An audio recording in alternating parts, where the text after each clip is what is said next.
Don, it's 19.3, the war at home. So you learned about World War I, we talked about the war, what I've been fighting in.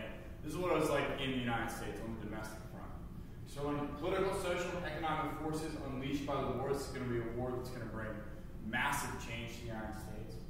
And that's our essential question: how did the war change? How were the economy, how were politics, how were society affected by the First World War? So, a little context. Okay? Wilson's reelected in 1916 on the promise to keep the United States out of the First World War. Right? Americans generally don't want to be in the war, but they're kind of brought in, and they're very quickly brought in. And you have to mobilize it. And we've talked about this, like the Service Act. You have to get the Army ready to go, but you also need to get the population ready to go. You need the people ready to fight, people behind the war.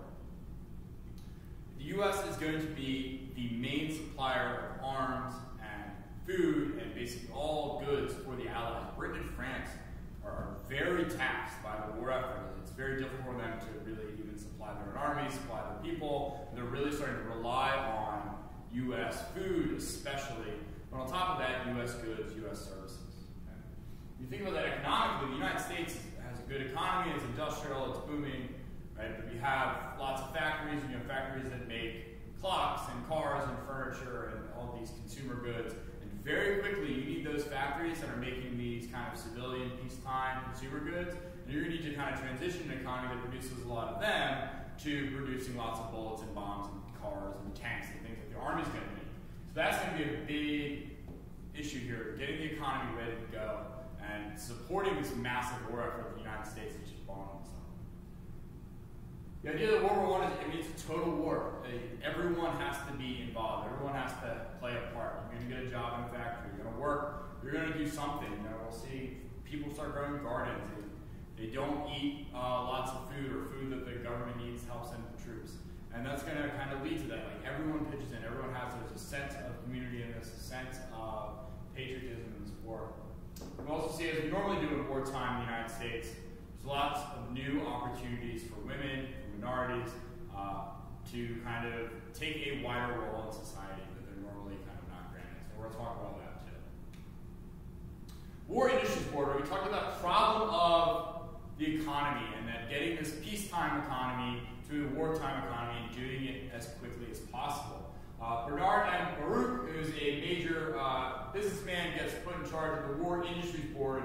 And basically, this thing's job is to make sure the economy is producing what the government needs. Right? It's working efficiently, it's working productively, it's doing a very good job to make sure that enough goods are going to the government, going to the army, going to the war effort, and we can supply our army and the people of France and Britain.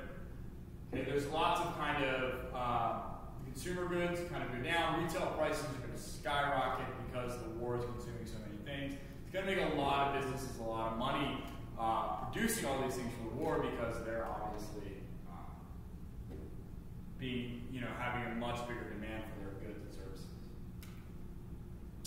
The war is expensive, right? We talked about the war costing, I think, $350 billion overall. The United States spends 33 of those $1 billion. A third of this money is brought in through taxes.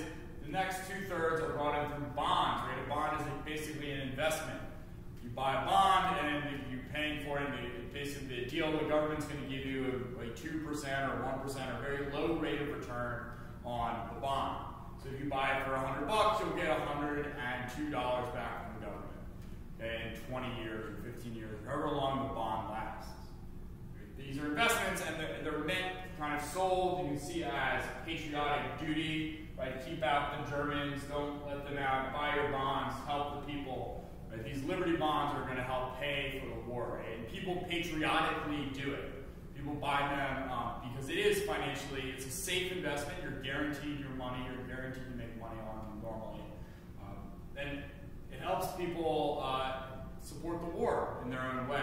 And it helps the government fund the war, which is a major issue for the government at the time. If you remember, Wilson's reelected promising peace. And you kind of have a skeptical public that really doesn't want to get involved in this war. A lot of Americans see this war as a war of imperialism, a war for these European imperialist powers fighting with each other, and that America doesn't really have a place in this. It's not really our fight. Wilson sells it as this war on democracy, and we have to fight to make the world safe for democracy, and there are definitely a lot of Americans that agree with him. But the government is very aware that not everyone in the country is fully on board with this war effort. The government's also very aware, as we talked about before, that everyone needs to be really on board with this war effort. We get the Committee on Public Information, and George Creel heads this up, and it's a government propaganda agency, and it's the agency that's going to create all the posters that we've been showing you. If you looked in your playbook, your OneNote, you have the propaganda poster. They're creating all this stuff. So they're basically trying to sell the war to the American public. He does it more than just posters. It's 4 Minutemen. These are interesting. 75,000 men get hired. They're basically, their job is to like go around the country and go around their town or their city and give these like 4-minute speeches on street corners to help sell the public on the war. They hand out millions and millions of pamphlets and booklets and all of these kind of things, right? They have the Boy Scouts in on it. It's this huge effort to sell the American people on the war. And largely successful. The war is relatively popular, but there's still, the government is very concerned about dissent and sedition and things going against that. And we'll talk about that a little bit later with the Espionage and Sedition Acts. Okay? So politically, it's radical that we give the president so much control over the economy and the government, right? It's a massive expansion of executive power. Wilson has a big role in all of this, the planning of the war, the organizing of the war, and also the peacing, making the peace during the war, even though we haven't talked about it. It's a big change for the executive branch. Propagandist campaign, this is new. Right? The government's not just spinning it. This is like deliberate, things being put out by the government to sell the war to the American public.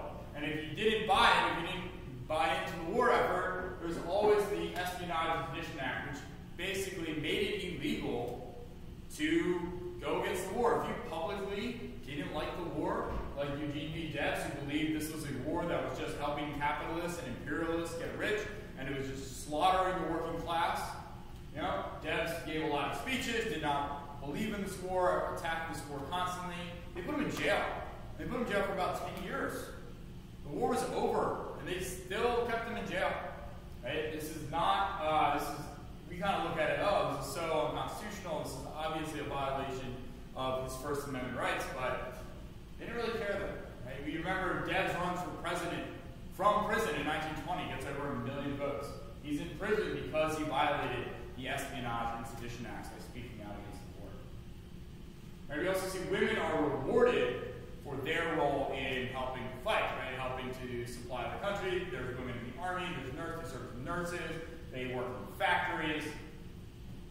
People believe that women deserve the right to vote after the war. They kind of see it as women have kind of earned this. They were there at the war, they supported the war, and they deserve the right to vote. Economically, the War Industries Board had massive control over the economy. They kind of ran everything. The government would force strikes to stop, they would intervene in labor disputes between workers and management.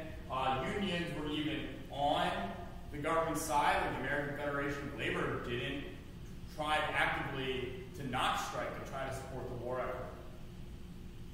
Okay, you have the voluntary efforts, victory gardens, or things that we can show you ads of people that, plant your vegetables. They really encouraged everyone to grow their own food to help kind of cut into the shortages and the supply that would be needed to send to Europe and feed the troops. Right? Or to go without, to not go without, go with us oil, go with us butter, go with us bread. And kind of give something up so that we can feed our soldiers, feed the Europeans. Herbert Hoover, who we'll talk about later in the year when he's president, becomes famous for organizing this massive food relief effort for the people of Europe. And he's seen as this major humanitarian guy, and it's going to propel him to the White House. You also see prohibition during this time and the income tax. So this is wrapped up with the progressive movement and kind of this control the government's going to put on the economy. Right? More women, Great Migration. A lot of African Americans move out of the South and they move to cities in the North. And this is going to cause some racial Chicago and St. Louis especially, we're going to see the black populations in most major northern American cities are going to skyrocket during the war because they're moving up here, they're moving up to the north to work in the factories, to work in the war industry. You have women, 19th Amendment, we talked about that. You have an anti-German sentiment that kind of comes from people not liking the Germans. And you also have the great flu epidemic. 500,000 Americans were killed during this. So you get millions of people sick. Actually, my grandfather's brother was killed in it, and another brother had it. It affected a lot of families and a lot of people. 25% of the world's population got sick from this. 40 million are killed worldwide. It means massive effect on the population. And you know, when you hear people freaking out about swine flu and things like that, this is what they're kind of worried about. They're worried about a flu that we can't necessarily cure, we can't necessarily vaccinate against, and can spread crazily all over the world. Right? If you have any questions, make sure to ask your teacher. Thanks for watching.